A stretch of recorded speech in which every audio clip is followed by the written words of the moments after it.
여러분 안녕하세요. 해인학당의 유순복입니다. 반갑습니다.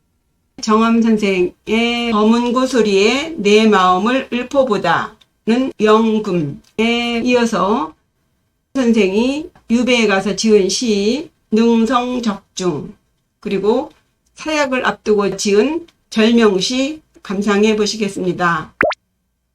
능성적중. 능성은 전라남도 화순 근처에 있는 능주라고 합니다. 능성에서 기양살이 하는 중에 칠원절구시죠. 수련, 신사, 상궁조. 상궁조와 같은 신세가 된 나를 누가 불쌍히 여기겠는가? 누구수 불쌍히 여길련. 누가 불쌍히 여기겠는가? 신사, 상궁조. 신세, 신자, 비슷할 사. 신세가 상궁조와 비슷하다. 상궁조는요, 몸과 마음에 상처를 입어 활 당기는 시위 소리만 듣고도 스스로 땅에 떨어진 기러기를 말합니다. 같은 신세를 누가 불쌍히 여기겠는가를 말합니다. 정암선생 스스로 이미 몸과 마음에 상처가 나서 자라보고 놀란 것은 서특공 보고 놀랜다고, 그런 심정을 지금 상궁조라고 표현했습니다. 상궁조라는 말은 전국책에 나오는 단어인데, 명사수였던 경리라는 자가 날아오는 기러기를 보더니 화살이 없는 활시위를 튕겨서 그 기러기를 떨어뜨렸답니다. 그것을 본 위왕이 놀라서 활도 쏘지 않고 어떻게 저 기러기를 떨어뜨릴 수 있느냐고 그 비결을 묻자 경리가 대답하기를, 저 기러기는 느리게 날고 우는 소리가 슬펐습니다. 느리게 난다는 것은 몸에 상처가 있는 것이고, 슬피 운다는 것은 오랫동안 자기 무리와 떨어져 있었기 때문입니다. 몸과 마음에 상처가 있기 때문에 활 시위만 듣고도 떨어졌다는 말이죠. 그로부터 재난을 당한 적이 있어서 그 아픔과 두려움이 남아있는 새를 상궁지조라고 하고, 그런 사람을 상궁지조 같은 사람이라고 말합니다. 지금 정암선생은 상처를 받아서 조그만한 일에도 놀라는 상궁조와 같은 신세가 된 자신을 누가 불쌍히 여기겠는가? 유배에 와서 처해 있는 신세를 이렇게 상궁조로 표현했죠. 세상 사람들은 정암선생이 유배를 당한 것을 너무나 당연하게 여길 것이다 라고 생각하고 있는 것 같아요. 수련, 신사, 상궁조. 상궁조와 같은 신세가 된 나를 누가 불쌍히 여기겠는가? 승부 보시면요. 자소심동 실마웅. 세옹지마의 늙은이와 같은 마음으로 스스로 쓴웃음을 지어보네. 자, 스스로, 소, 웃는다, 미소 지어본다 하는데, 여기서 미소라기보다도 쓴웃음을 짓는 그런 모습입니다. 심동, 실마웅. 마음심, 같을 동. 마음은 같다. 뭐와? 실마웅. 이를 실, 말마, 늙은이 옹. 이 시어는 변방에 사는 노인이 잃어버린 말이라는 의미의 새옹지마를 생각하게 하는데요. 말을 잃어버려서 매우 아까워했는데, 잃어버렸는 줄 알았던 그 말이 어느 날 암컷 말을 끌고 왔습니다. 해서 2마리가 됐죠. 그러더니 또 그 암말을 타다가 노인의 아들이 낙마해서 다리가 부러졌어요. 슬픈 일이 일어났죠. 그랬는데 다리가 부러졌기 때문에 전쟁에 끌려가지 않게 되었어요. 다행이죠. 이런 식으로 복은 화가 되고 화는 복이 된다. 복과 화는 번갈아 가면서 온다. 인생은 알 수 없다 라는 의미의 세옹지마가 있는데요. 여기서 이 정암 선생은 자신이 지금 유배에 와서 매우 불행한 상황에 처했지만 이 시간이 지나면 오히려 이것이 복이 돼서 중종이 자기를 다시 조정에 부를 것이다 라고 하는 기대를 하는 것입니다. 그런 마음을 먹으면서 자소, 스스로 쓴웃음을 짓는다입니다. 그러니까 스스로 희망을 가져보는 것이죠. 언젠가 나는 풀려날 수도 있어, 이런 거예요. 앞에는 몸 신자를 써서 신세를 말했고, 승구에서는 마음 심자를 넣어서 내심의 마음을 표현했습니다. 세 번째 전구입니다. 원학 정진 오불반.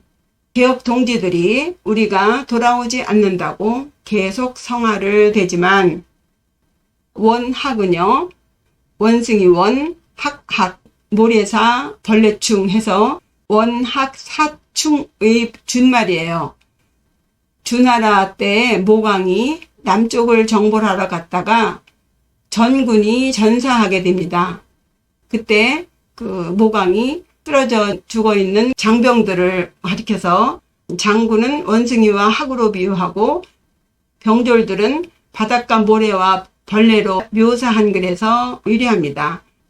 그래서 여기서 원학이라고 한다면 조광조와 뜻을 함께했던 그 개혁 동지들을 말합니다.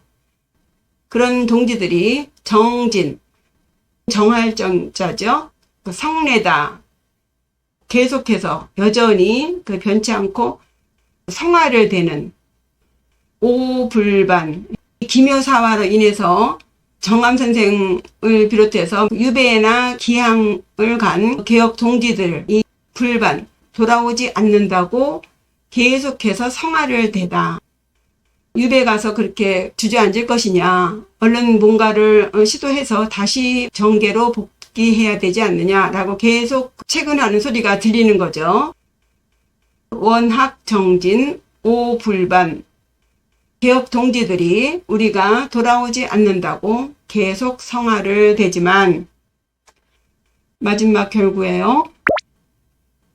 기지 난출 복분중. 어찌 알겠느냐? 엎어진 동이 속에서 나가기가 어렵다는 것을. 기지 난출, 어찌기 알지, 어려울 난 나갈 줄, 어찌 알겠느냐? 나가기가 어렵다는 것을. 복분 중, 엎을복, 물동이 분, 가운데 중, 엎어진 물동이 속. 이 복분이라는 말로부터 강태공이 마씨 부인의 애걸에도 불구하고 엎어진 물은 다시 담을 수 없다고 했던 복수불반분이 생각나는데요. 유배당에서 나간다는 것이 어렵다는 것을 어찌 그들이 알까? 다시 돌이킬 수 없는 당시의 상황을 읊은 실구절입니다. 선생은 그래도 혹시 왕의 마음이 다시 바뀔까 기대하는 마음이 없지 않았지만 역시 결코 쉽지 않을 것임을 예감하는 시가 되겠습니다.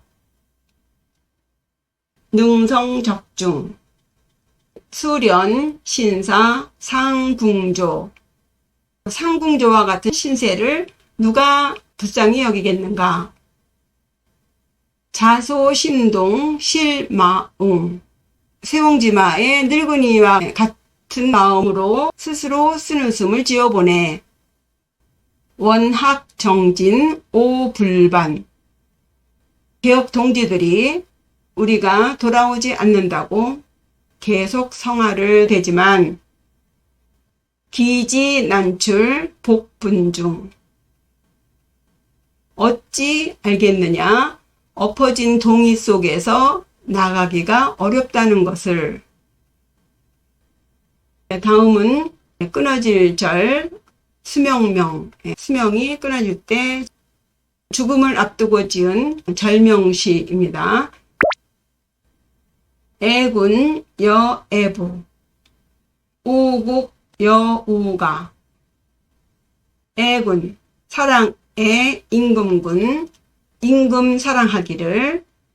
여애부, 같을려 아비부 아비를 사랑하는 것 같이 했고 우국 여우가 근심할 우자 나라 국자 나라 걱정하기를 여우가 집안 걱정하듯이 했네. 백일 임하토 소소 조단충 백일 해가 임하토 땅 아래로 임하여 소소조단충 훤히 뜨거운 충심을 비춰주리. 여기서 백일은요 왕 중종을 말하겠죠. 그 왕이 이 유배지의 땅에 임해서 나의 이 단충 선생의 그 뜨거운 충심을 훤하게 비춰줄 것이다. 온 세상에 드러내줄 것이다. 선생은 사약이 내리는 그 순간에도 그 명이 거둬줄 것을 기대해서 한참 동안이나 방에서 나오지 않고 사약을 들고 온 그 관리들을 기다리게 했다고 합니다. 마지막 그 순간에도 선생은 자신의 충심을 왕이 알아줄 것이라고 믿었던 거죠. 그러나 중종은 끝내 돌아보지 않았습니다. 읽어보죠. 애군 여애부 우국 여우가 임금 사랑하기를 아비를 사랑하는 것 같이 했고 나라 걱정하기를 집안 걱정하듯이 했네. 백일 임하토 소소 조단충 왕이 이 유배지에 임해서 나의 이 뜨거운 충심을 훤하게 비춰줄 것이다. 예, 이상으로 정암 조광조 선생이 벼슬길에 나서서 사약을 맞는 순간까지의 그 과정을 읊은 시 세 수를 감상해 보셨습니다. 어떠신가요?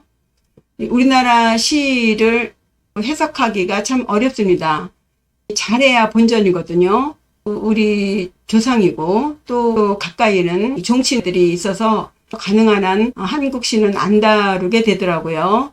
사실 역사라는 것이 지금 벌어지고 있는 동시대인들도 정치에 대해서 말이 다른데 몇백 년 전의 일을 기록만 가지고는 알기 어렵죠.